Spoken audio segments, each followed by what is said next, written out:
함께 나눌 하나님 말씀은 신약성경 마가복음 2장 1절에서 5절까지 말씀입니다.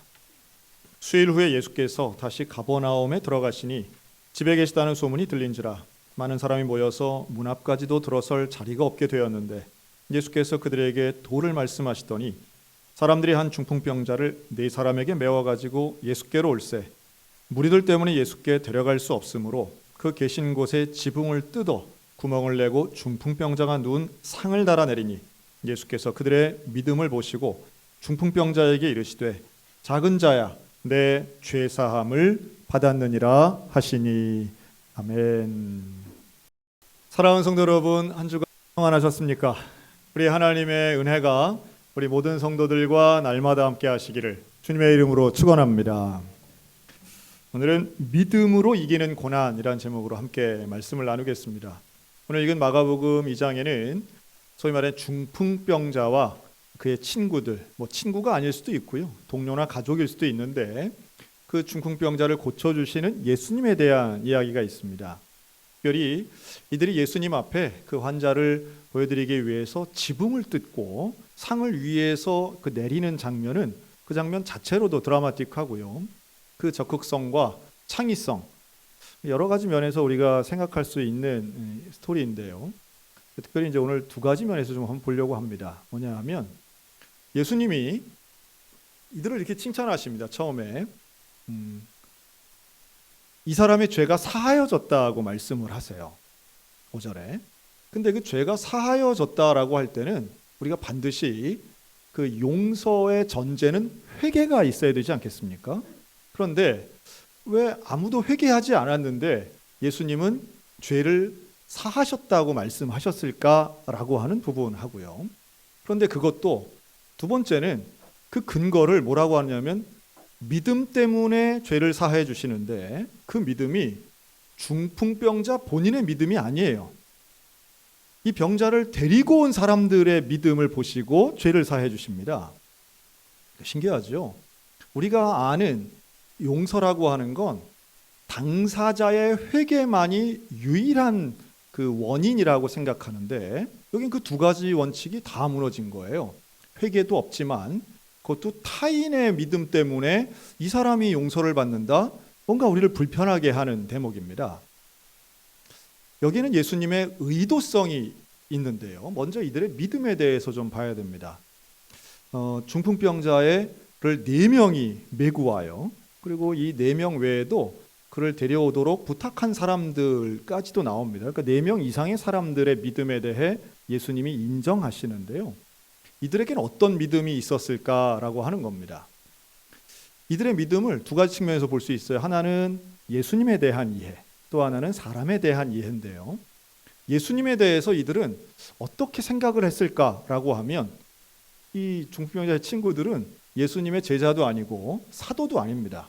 그래서 다시 말해 예수님이 앞으로 고난을 당하실 것이고 부활하실 것이고 이런 걸 믿을 수가 없는 상황인 거예요.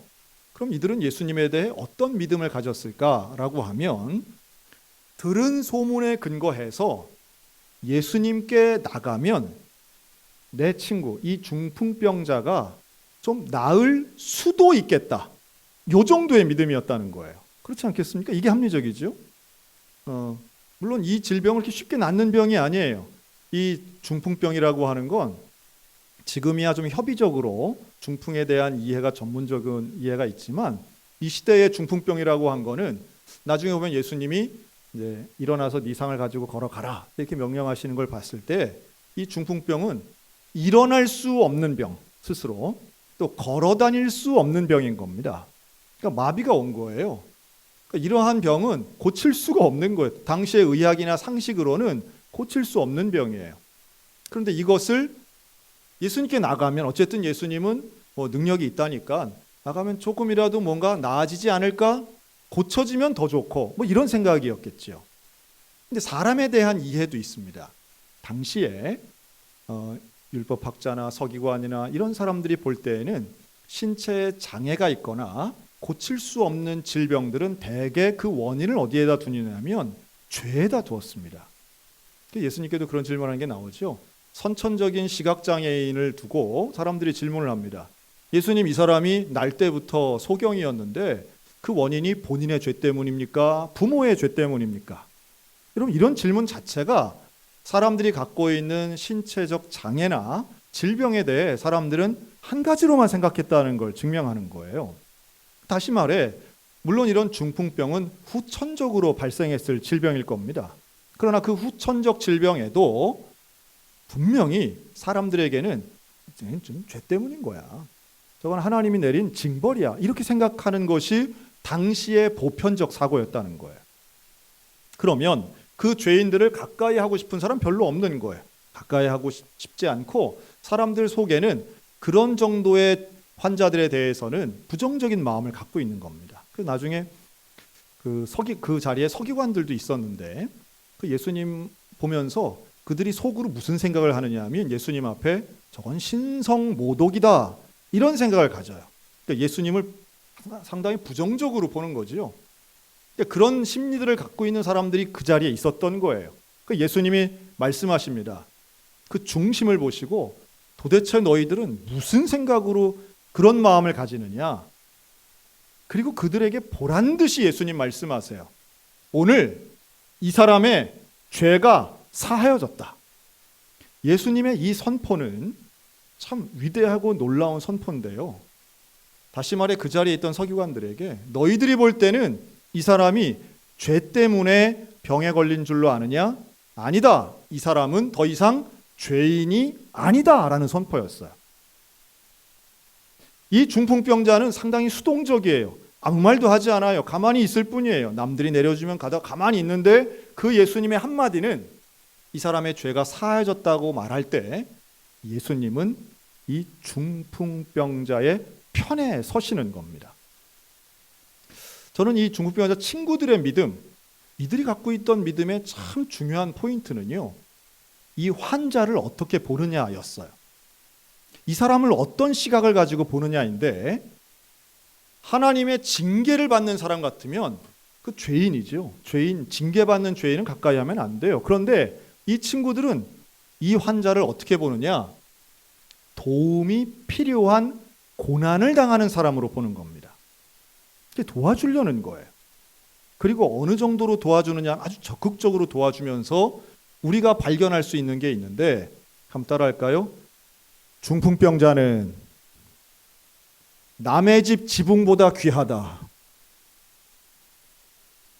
그렇죠. 이제 물론 이 지붕이 뭐 오늘날 우리가 사는 건물이나 뭐 기와집 지붕이나 이런 건 아닙니다. 뭐 뚫는데 뭐 기술이나 힘이나 큰 비용이 드는 건 아니에요. 그 당시의 유대인의 가옥 구조를 보면 지대가 낮은 곳에 있기 때문에 뭐 지붕 뚫고 내렸다는 게 뭐 어마어마한 공사를 한 건 아니에요. 하지만 그럼에도 불구하고 남의 집을 건드려야 되는 것은 분명히 적극적인 행동이 아니고서는 할 수 없는 일이죠. 달아내리지 않습니까? 그러니까 이런 부분들은 이 사람을 도와주고 싶은, 이 사람을 치료하고 싶게 만드는 그 간절한 마음의 실천이었다는 거예요. 다시 말해 혐오 쪽에 서지 않고 사람을 판단하는 쪽에 서지 않고 도우려는 쪽으로, 사랑하는 쪽으로 이 4명의 친구들이 서 있었던 것을 예수님은 믿음이라는 단어로 표현하고 있습니다. 여러분, 사람이 어렵고 힘든 고난이 있어요. 그런데 그런 고난의 때에 누군가 내 편 들어주면 그 고난의 때를 견뎌낼 수 있는 겁니다. 제가 오늘 한국교회에서 조금 사례로 들지 않는 분을 한번 좀 소개를 하고 싶은데요. 끝까지 다 들어보시기 바랍니다. 좀 불편할 수도 있겠다 하는 생각이 들어요.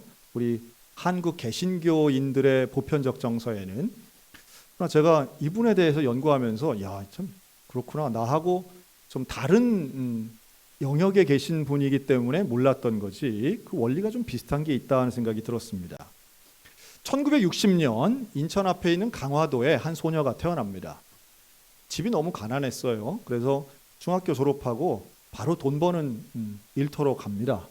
가수원에서도 일하고 또 버스 안내양 일도 합니다. 15살짜리가 돈 벌 수 있는 게 제한적인 거죠. 그래서 좀 더 큰 도시 가야겠다 하고 간 곳이 너무도 먼 부산까지 갑니다. 부산에 가서 어떤 일을 배우는데요? 기술을 배워요. 이 기술 배우면 돈 잘 벌 수 있다 하는 얘기를 듣고 그녀는 용접 기술을 배웁니다. 여러분 1979년, 80년 이때 여성이 용접 배운다는 게 얼마나 낯설었겠어요. 하지만 원래도 일머리가 있고 똑똑한 그녀가 1981년도 21살이 되던 해 정말 큰 회사에 들어갑니다. 그 회사는 대한조선공사였습니다. 용접공으로 들어간 거죠. 당시에 그 회사에 일하는 용접공이 수백 명이었는데요. 여성 용접공은 이 소녀 한 명뿐이었습니다. 그녀의 이름은 김진숙입니다. 30대, 40대 혹은 아버지 뻘 되는 그 용접 기술자들 사이에서 21살 김진숙은 최선을 다해서 일도 배우고 일을 합니다. 당시의 분위기 자체가 물론 남성 중심적이고 지금의 분위기와는 비교도 안 되죠.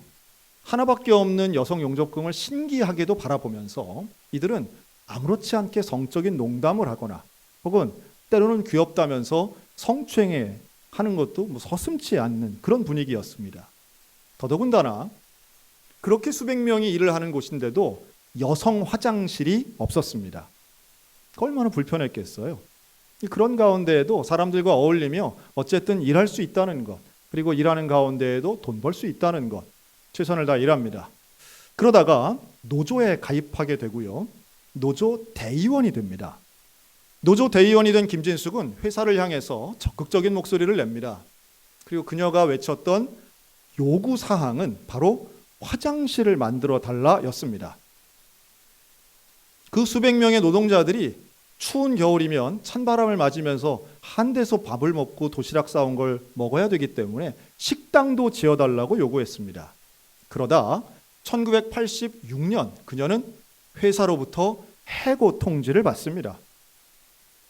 해고만 당한 게 아니라 경찰에 고발도 당해서 그녀는 구치소에 들어가게 됩니다. 너무 억울한 나머지 회사를 상대로 고소합니다. 그러나 모든 법원의 판단은 패소당합니다. 그녀는 그때마다 회사를 상대로 해서 투쟁을 합니다.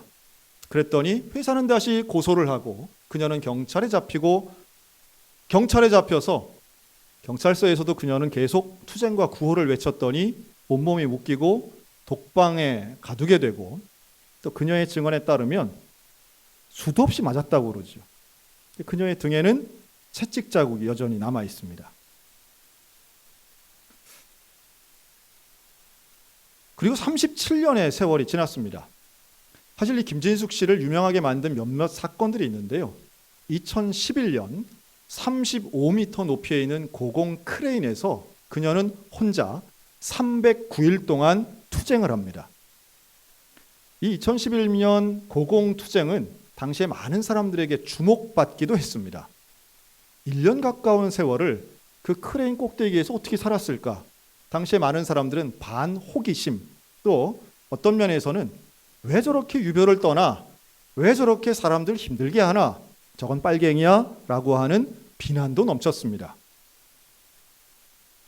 37년의 세월이 흐르는 동안 회사는 주인이 바뀝니다. 회사의 이름도 달라집니다. 그리고 그녀는 바로 지난 2월 25일 드디어 복직에 성공을 합니다. 하지만 이미 정년이 넘어버린 62세가 되었기 때문에 복직과 동시에 퇴임을 합니다. 25살짜리 예쁘장한 처녀의 모습을 온데간데 없이 머리가 흰 백발의 62세 중년 여성이 그 퇴임사에서 읽어내린 내용은 이와 같습니다. 사람들은 나에게 물었습니다. 왜 그렇게까지 하냐고, 왜 그렇게까지 힘들게 하냐고. 김진숙 씨는 지금 암투병 환자입니다. 그 37년 세월 동안 암 수술만 4번 넘게 받았고요. 그동안 사랑하는 부모님들도 병으로 돌아가십니다. 그녀는 결혼하지 않았습니다. 그녀에 따르면 연애 한 번 해본 적 없습니다. 저를 비롯한 많은 기독교인들, 우리 개신교인들은 이런 노동 현장을 상당히 불편하게 생각합니다. 왜냐하면 그들의 투쟁 방식을 동의할 수 없기 때문이죠. 또한 그들이 외치는 그런 혐오적 구호에 우리는 쉽게 동의하기 어렵습니다. 그럼에도 불구하고 저에게 계속 남았던 것은 도대체 이 사람은 뭘 위해서 이렇게까지 투쟁을 하는가? 이래서 얻는 것이 과연 무엇이 있나라고 하는 거였습니다. 제가 이번에 설교를 준비하면서 생전 처음으로 이런 노동운동가의 강의를 처음부터 끝까지 한번 들어봤어요. 놀라운 것은 이 김진숙 씨가 하는 이야기는 내가 이렇게까지 노동운동을 한 것은 정말 감사한 일이었고 또 내가 이렇게 할 수 있었던 이유는 단 하나입니다. 바로 나와 함께한 동지들 때문이었습니다. 라는 말이에요. 2011년 그녀가 고공 크레인에서 투쟁을 하고 있을 때 전국에서는 희망버스라는 이름으로 수백 대의 버스가 지지자들을 싣고 현장으로 달려갔습니다. 그 수천 명 앞에서 연설을 하고 외치던 그녀의 모습은 사람들의 인생을 바꿔놨다는 고백을 듣기도 했습니다. 인정하기 어려운 분들도 많으실 거예요. 하지만 분명한 건 그녀 때문에 노동 현장이 달라진 것도 부정할 수 없는 사실입니다. 많은 사람들이 복직을 할 때 그녀 혼자 2012년 그녀 혼자만 복직이 안 됐습니다. 사측의 반대 때문이었죠. 저는 그분의 인생을 보면서 나와 다른 결로 살았지만 명확한 것은 고난이 있을 때 견디기 힘든 사람들의 배신과 시대의 외면이 있을 때 누군가 내 편에 있으면 견딜 수 있는 거구나. 그렇게 견디는 것이 그 아이에게는 평생의 의미였겠구나 하는 생각을 합니다. 저는 매년 3월이 되면 기억하는 몇 가지 사건이 있는데요. 2010년 3월 26일 바로 어제 날짜죠. 여러분 2010년 3월 26일은 천안함이 폭침된 날입니다. 가해자가 명확하고 조국을 수호하기 위해 했던 그 승조원들 46명이 하루아침에 죽었음에도 불구하고 당시에 대한민국은 두 쪽으로 나누어져서 북한 소행이란 증거가 없다. 이건 일종의 사고 같은 거다. 혹은 엉뚱한 가해자다라고 했던 사람들 얼마나 생생하게 있었는지 몰라요. 유족들의 아픔을 격려하거나 위로하는 것보다도 오히려 그것을 이용하고 혹은 외면했던 일까지 있었습니다. 천안함의 유족들 얼마나 속이 상하고 억울했겠습니까? 그런데 이들이 12년을 견딜 수 있었던 것은 이들을 기억하고 또 함께 했던 사람들이 있었기 때문이라고 저는 믿습니다. 저는 개인적으로 매년 이맘때가 되면 그 승조원들의 이름을 하나씩 이렇게 봅니다. 이 귀한 젊은이들이 하루아침에 이렇게 죽을 수 있는 이런 갈등의 구조, 한반도의 상황이 빨리 평화로 오기를 기도하는 마음인 것이죠. 아마도 모르긴 해도 다음 달이 되면 4월 16일 세월호를 기억하는 분들은 그 이야기들을 또 꺼내실 겁니다. 물론 슬픈 현실입니다. 그리고 항상 나오는 그 구호가 있죠. 잊지 않겠습니다. 기억하겠습니다. 누군가 기억한다는 것은 함께 한다는 것을 의미합니다. 그리고 누군가 함께 한다면 슬픔도 위로받을 수 있습니다. 조병준 시인이 쓴 따뜻한 슬픔이라는 시가 있어요. 이 시를 보면 어떤 슬픔들은 따뜻하다. 슬픔과 슬픔이 만나 그 알량한 온기로 서로 기대고 부빌 때 슬픔도 따뜻해질 수 있다.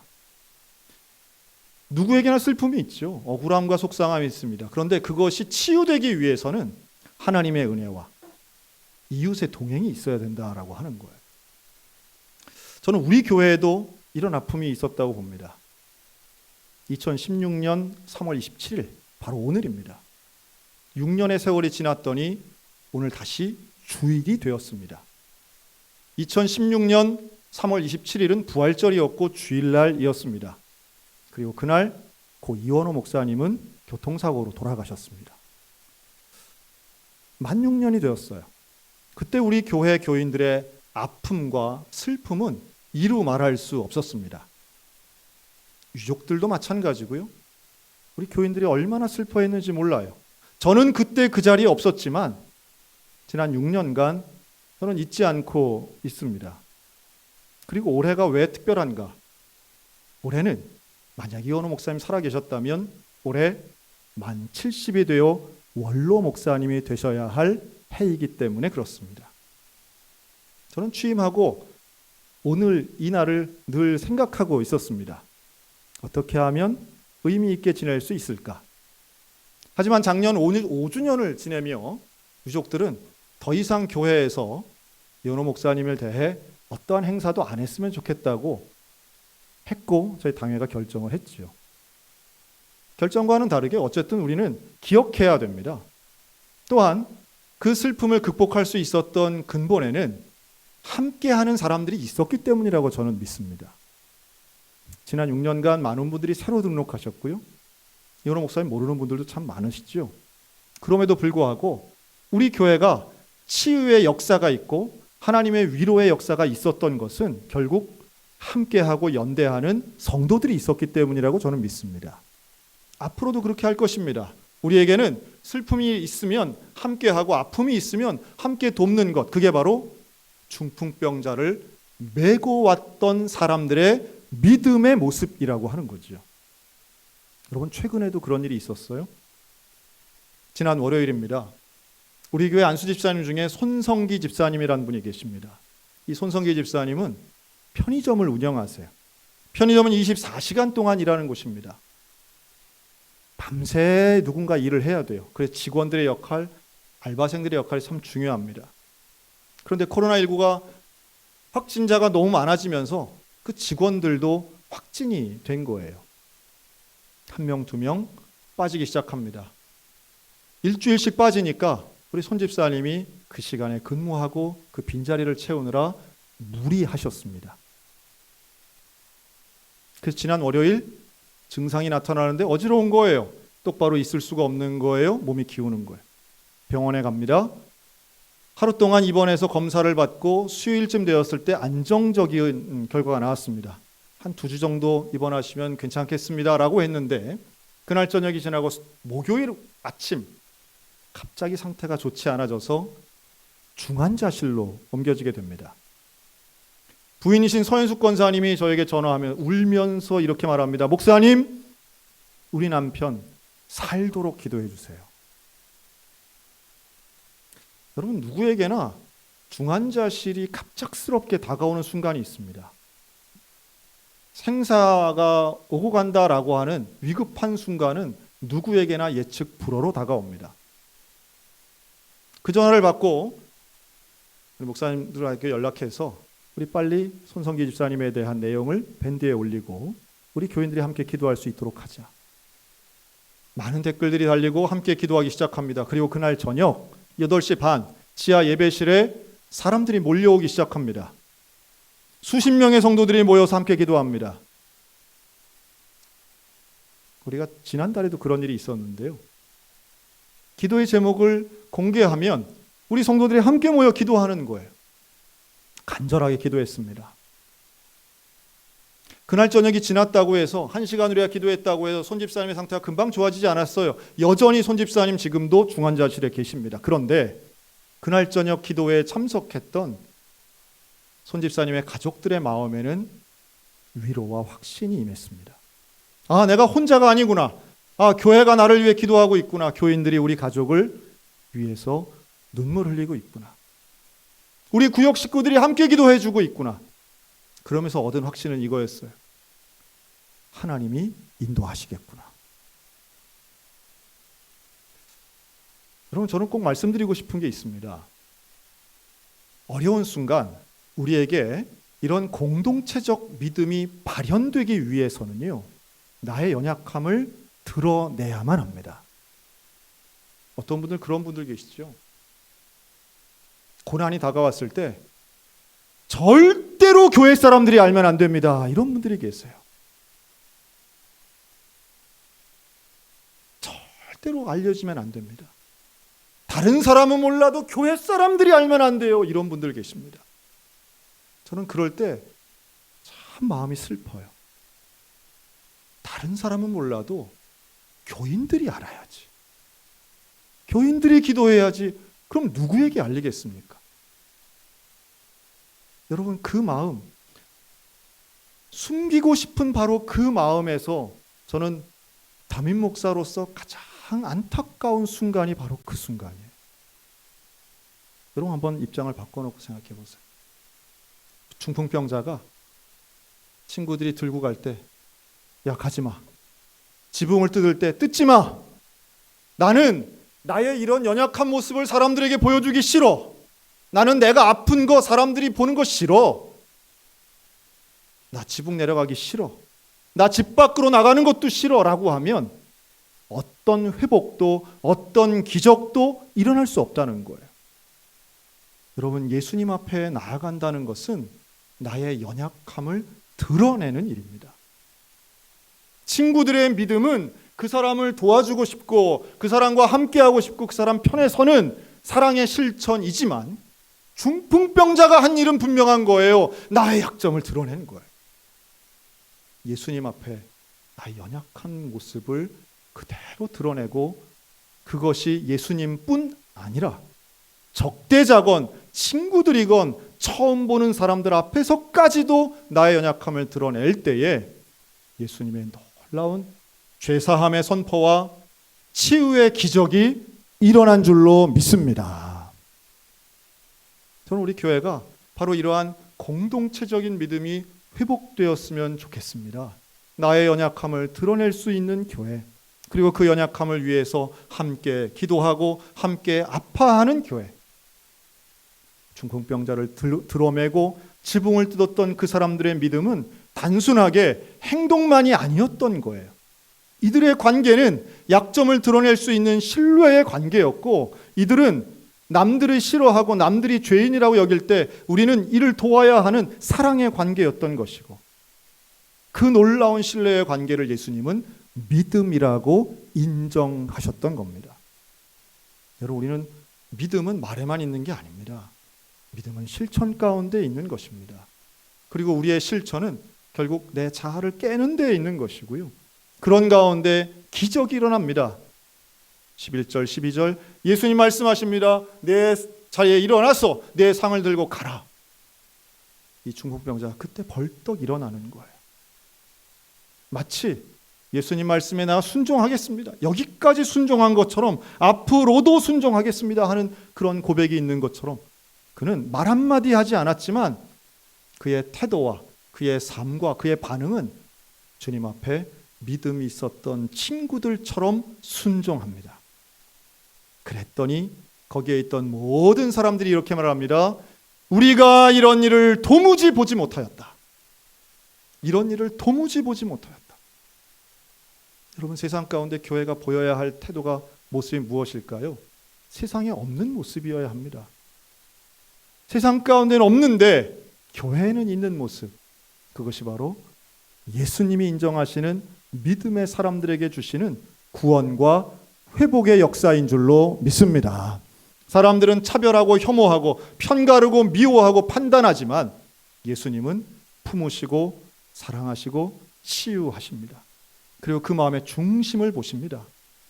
서기관들의 율법적 믿음에는 오히려 질타하시지만 중풍병자를 메고 온 친구들의 그 행동 가운데 있는 중심에 있는 믿음은 칭찬하신 예수님, 오늘 우리들 가운데도 함께 하셔서 잊지 않고 연대하고 함께 동행하는 우리들, 이 소양교회는 앞으로도 함께 갈 것입니다. 그리고 함께 가는 그 가운데 예수님 분명히 우리를 치유하실 것입니다.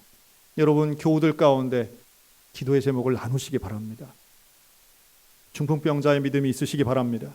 그리고 함께 무게를 들고 지붕을 뜯어내는 우리 동역의 역사가 우리 가운데 일어났으면 좋겠습니다. 지금까지도 함께 걸어왔던 우리 모두의 발걸음 위에 회복시켜 주시는 하나님, 치유시켜 주시는 하나님, 믿음으로 구원해 주시는 그 놀라우신 예수님의 사랑이 우리 모두에게 있으시기를 주의 이름으로 축원합니다.